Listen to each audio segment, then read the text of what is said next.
Mi nombre es América Hortensia Guayana Merel y soy la abogada de procesos disciplinarios en la UNGEN Perú. Quiero compartir con ustedes las precedentes de observancia obligatoria emitidas por el Tribunal del Servicio Civil. El Tribunal del Servicio Civil, siendo la máxima autoridad y última instancia en temas administrativos de regímenes laborales tanto del 276, 728, contratos administrativos de servicio, como son los CAS, las carreras especiales, que contienen aquí la ley de profesorado y de la reforma magisterial, los docentes universitarios, los profesionales de salud, asistenciales de salud, magistrados, fiscales, diplomáticos, servidores penitenciarios, militares y policías. Incluso aquellos sin carrera y con vínculo laboral, como son los gerentes públicos y los cargos de confianza. Sin carrera, pero con vínculo civil, como son los convenios de administración y el fondo de apoyo gerencial. La primera resolución que quiero comentar con ustedes es la resolución 178, que trata sobre un docente que solicitó su reasignación por motivos de salud. Él solicitaba en su requerimiento de reasignación a la entidad que pues no había en su centro poblado un especialista médico que atendieran su enfermedad. La entidad denegó su solicitud y el docente presentó su recurso de apelación ante el Tribunal de Servicio Civil. El docente, en su recurso de apelación, adujo o justificó con los artículos 67 y 154 de la Ley de Reforma Magisterial y su reglamento, que especificaban o indicaban que la reasignación es la acción por la que el personal docente se desplaza a un cargo igual que se encuentre vacante, obviamente sin modificar su escándalo, ¿no? Las razones de reasignación son las razones de salud, interés personal, unidad familiar, racionalización y situaciones de emergencia. Entonces, los medios probatorios para las reasignaciones de salud son la solicitud por escrito ante la unidad de destino, el informe médico que acredite la información y la entidad de destino obviamente tiene que evaluar los informes médicos complementarios que justifiquen la enfermedad. La norma técnica denominada Disposiciones para Reasignaciones y Permutas de la Ley de Profesores, en el marco de la Ley de Reforma Magisterial y su reglamento, establece que las situaciones para que un docente pueda solicitar su reasignación sea que se encuentre afectado de una enfermedad que le impida prestar de manera permanente sus servicios en la entidad que está laborando, o que habiendo hecho uso de los 12 meses de licencia temporal, el trabajador todavía requiera un tratamiento médico especializado, ¿no? Entonces, esta norma técnica te establece estas dos opciones y el docente había solicitado el primer literal de haber sido afectado de manera permanente que le impida cumplir con sus labores, ¿no? El docente, por lo tanto, ante la denegatoria de la entidad, solicitó que o informó que se le había vulnerado sus derechos al debido procedimiento, a la debida motivación, que la entidad ya había adjudicado esas plazas antes de haber resuelto este asunto, ¿no? La entidad aduce que, el tribunal considera el principio de legalidad, ¿no? El principio de legalidad por el cual toda entidad debe regirse por el ordenamiento jurídico vigente. Diferencia al principio de autonomía de la voluntad, que es que el administrado pueda hacer todo lo que la ley no prohíbe. Entonces, considerando este principio de legalidad, se evaluó el expediente y se tuvo que, ante la solicitud de la entidad de los informes médicos, la red asistencial de salud no había notificado formalmente al local y por lo tanto se había denegado el pedido. Habiéndose incumplido de esta manera la norma técnica respecto de las reasignaciones, se le denegó el pedido y se confirmó obviamente lo que se había solicitado. La siguiente resolución que quiero comentar con ustedes es la resolución 179 de 2023. Aquí se trata de una trabajadora social. Esta trabajadora social había postulado un puesto, una plaza vacante, y pues se le denegó porque no había acreditado experiencia laboral. Obviamente la postulante adujo que sí tenía más de un año de experiencia, ¿no? El kit del asunto era si estaba dentro de un centro de salud o no. La trabajadora social, en su recurso de apelación ante el Tribunal de Servicio Civil, solicitó que solo se requería un mínimo de un año de experiencia, ya sea en el sector público o en el sector privado, ¿no? Revisando la convocatoria, pues tenía que esta había solicitado 28 profesionales, entre técnicos profesionales, especialistas de salud, asistenciales. Entonces, dentro de estos estaba de trabajadora social. Pero, y en la convocatoria te exigía esas evaluaciones para calificar los expedientes del concurso. Aquí está la evaluación de la hoja de vida con puntaje mínimo de 25 y puntaje máximo de 50. La formación académica con puntaje de 15 máximo, experiencia laboral 15 máximo y capacitación analítica.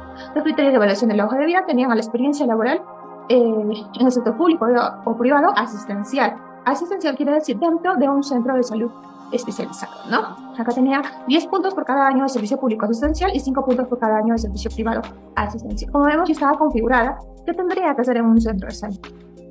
Para seguir revisando el expediente, se tuvo que, en experiencia laboral, obviamente te pedían que identifiques cuáles habían sido tus puestos en entidades públicas, de ser así. Y en experiencia laboral, en experiencia específica, te requerían experiencia laboral en el sector privado asistencial o experiencia laboral en el sector público asistencial, solicitando, obviamente, que sea en copia federativa, ¿no? Aquí podremos ver que se acredita, ¿no? Respecto del sector público asistencial, se considera experiencia en el sector público asistencial las labores realizadas en el Centro de Salud o del Ministerio de Salud.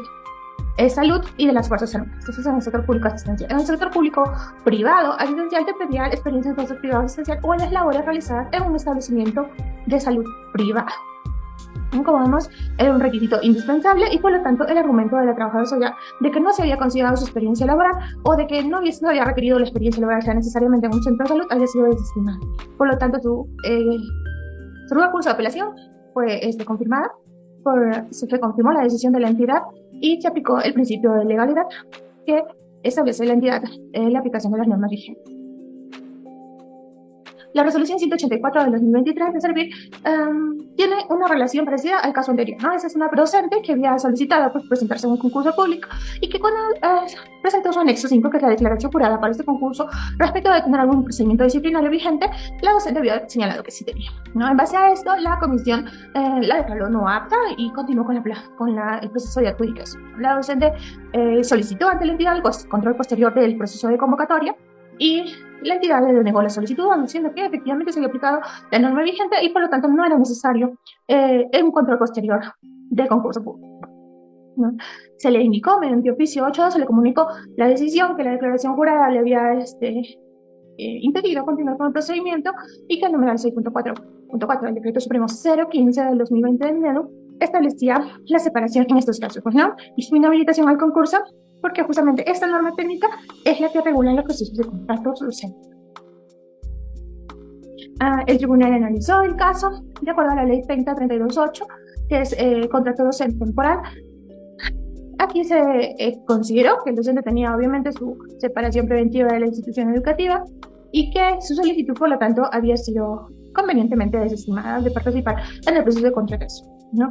Nos indica además el numeral 1.16 del artículo 4 del título preliminar del texto ordenado de la Ley de Procedimiento Administrativo General, aprobado por el Decreto Supremo número 4 del 2019, que establece el principio de controles posteriores, ¿no?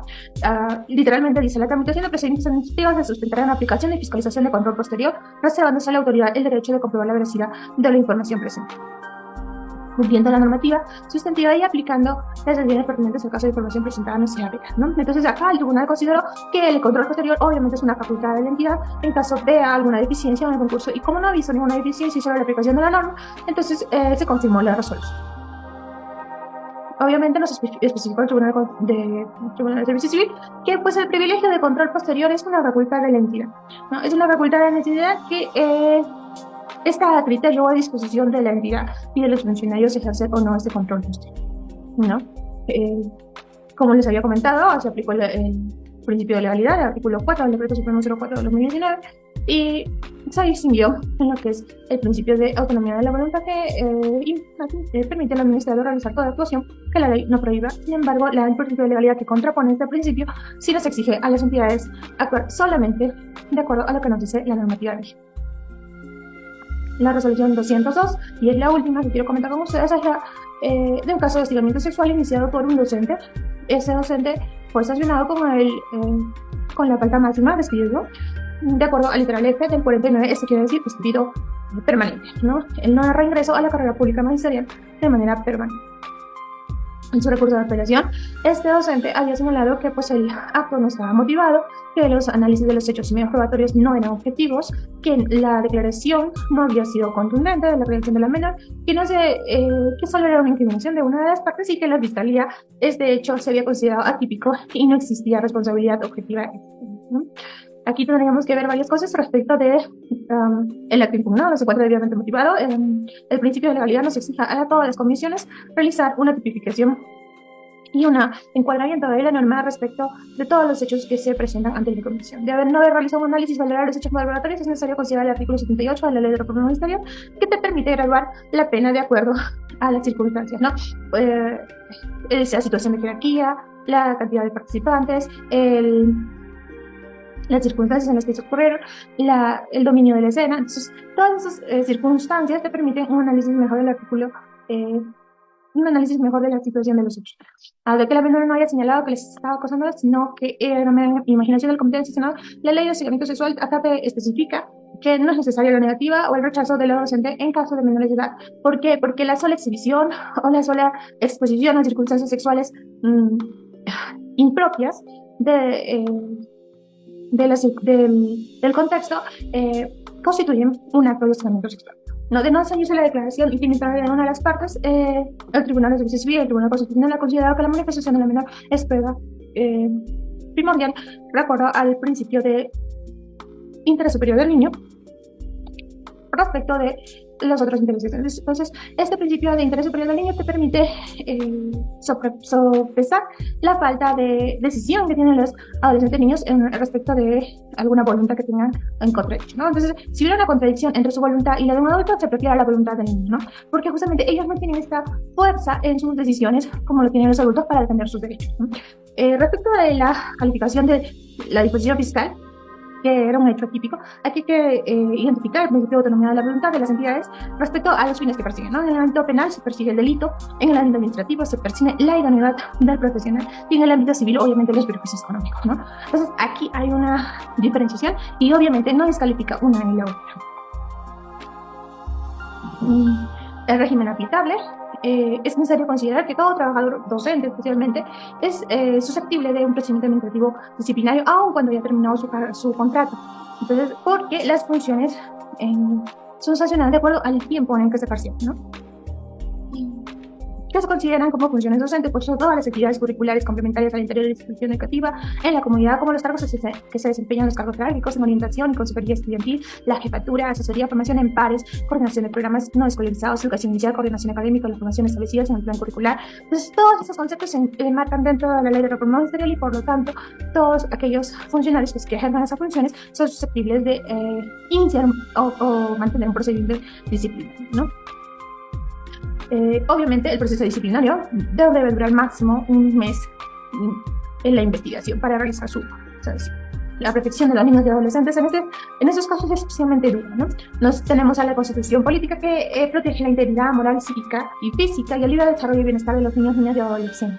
Además tenemos la Convención de Derechos Humanos, de Derechos del Niño, suscrita por el Perú en 1990, que establece medidas que todas las entidades o los estados deben tomar medidas legislativas, administrativas, sociales y educativas adecuadas a fin de preservar que los niños, niñas y adolescentes sean protegidos sin perjuicio del abuso físico, mental, descuido, trato negligente, malos tratos, explotación, incluso abuso sexual, siempre y cuando se encuentren en la custodia de sus padres, de sus representantes legales o de cualquier persona que tenga, ¿no? Entonces, todo el contexto protege a la integridad del niño y niña. Asimismo, el Tribunal Constitucional, en el expediente 2079 de 2009, establece que la primacía del interés del niño sobre el adulto, ¿no? Y el Código de Niños y Adolescentes establece, pues, que los niños tienen derecho a cuestionar los criterios que tengan sus superiores, en este caso los docentes, ante cualquier entidad o ante el mismo docente, de ser necesario, ¿no? En la ley 30466 y su reglamento aprobado por el Decreto Supremo 02 del 2018 del Ministerio de la Mujer establecen parámetros y garantías procesales que pues consideran al principio de interés superior del niño como un derecho, un principio, una norma procedimental. O sea, todas son las normas procedimentales garantizadas para realizar una protección de vida de los niños y niñas. ¿Ok? El hostigamiento sexual, entonces, es una actitud reprochable dentro de la entidad de la administración pública porque los funcionarios que ejercen sus funciones en la administración pública tienen un vínculo especial con la administración pública. Además, ellos tienen una obligación y un deber especial y exigente para cumplir, porque tenemos una facultad que nos permite actuar en pos del Estado, ¿no? Entonces tenemos esa jerarquía sobre los administrados que justamente se limita con el jus puniendi. ¿no? Entonces, el jus puniendi, que es con la facultad que le permite al Estado de revisar las actuaciones de los administrados y poner límite a actos como este, que son el hostigamiento sexual, ¿no? Muy bien, entonces acá tenemos la definición de el hostigamiento sexual, que es la conducta física o verbal reiterada de naturaleza sexual o sexista no deseada o rechazada realizada por una o más personas que se aprovechen de su posición, autoridad o jerarquía en cualquier situación ventajosa en contra de otra u otras quienes rechazan estas conductas por considerar que se afecten su vida.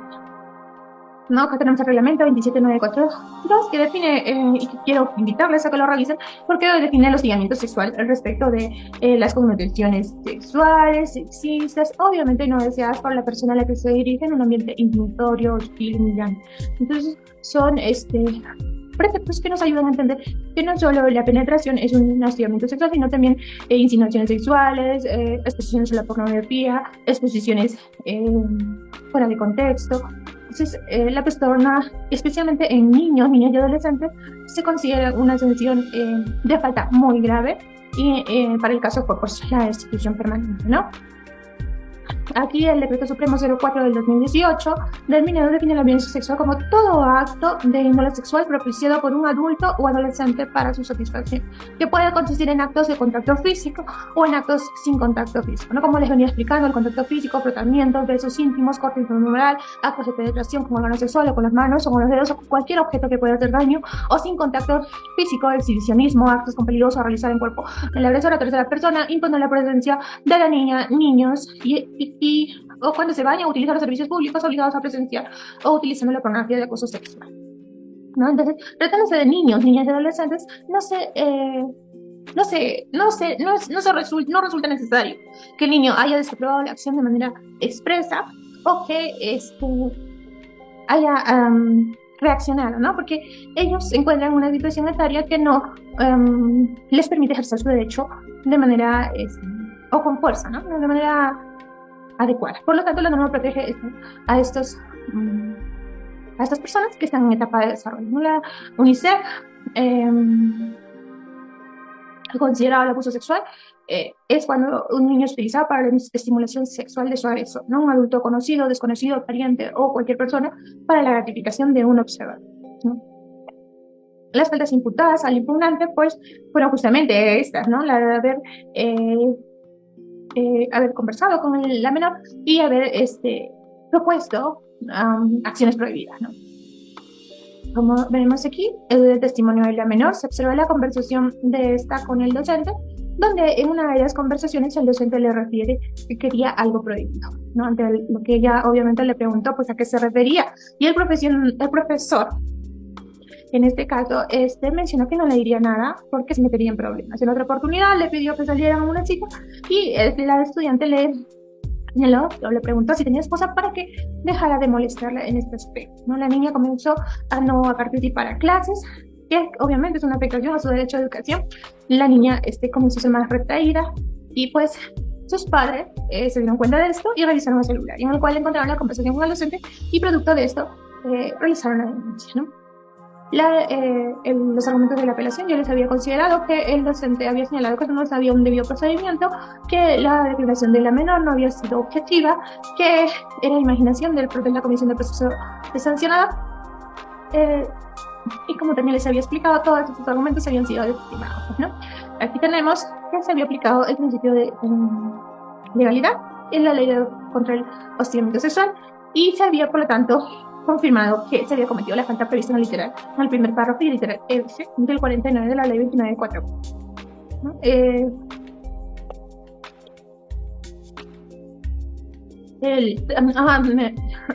El docente también había señalado pues, que en la disposición fiscal era un hecho atípico y que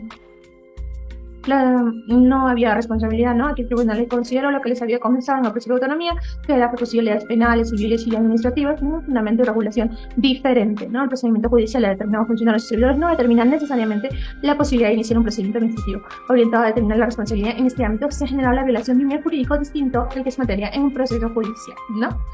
Y bueno, fue sancionado, se destituyó de manera permanente, se confirmó esta sentencia y por lo tanto este docente no va a regresar a la carrera pública más. Hasta pronto. Espero sus comentarios. Hasta luego.